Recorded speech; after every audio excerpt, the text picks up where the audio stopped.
Meron na nito nung before, after COVID. Madali lang yung pagbago, huwag nyo lang patagalin. Basta huwag nyo patatagalin. Napakadali lang yung pagbago. Relax na.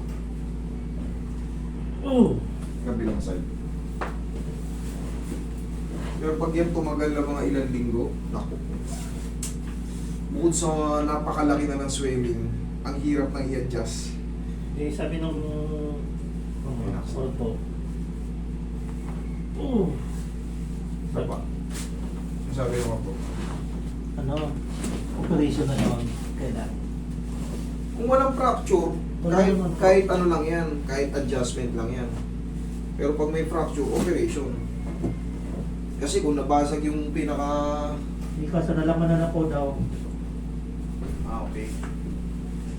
Sige, tagal dyan eh. Relax lang.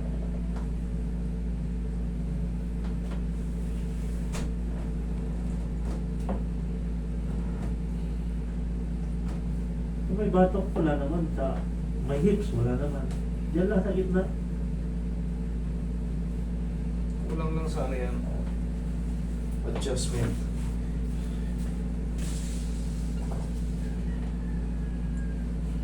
Relax na. Dito niyo po, wala na pala sa dati. Bakit sir pinagpapawala na kaya ng batok? Pinagbawalan kami ng ortho. Actually, hindi lang ako. Lahat ng bone setting. Wala na silang kinikita. Kasi, Hindi kasi merong nakaano eh. Merong isang manghihilot. yung ano, Takantipolo. Oo, yun. Kilala ko yun. Nadamay kami ron. Napanood ko yun. Oo. Napakapakan. Ayun, nakikita niyo naman, naibalita eh.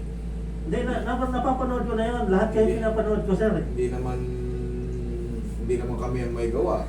Eh siyempre, pag nag-announce na yung ortho, wala nang mga fracture, wala nang dislocation na ano. Pero yun na nga oh, sino ang nagdusa? Yung may-ari ng katawan.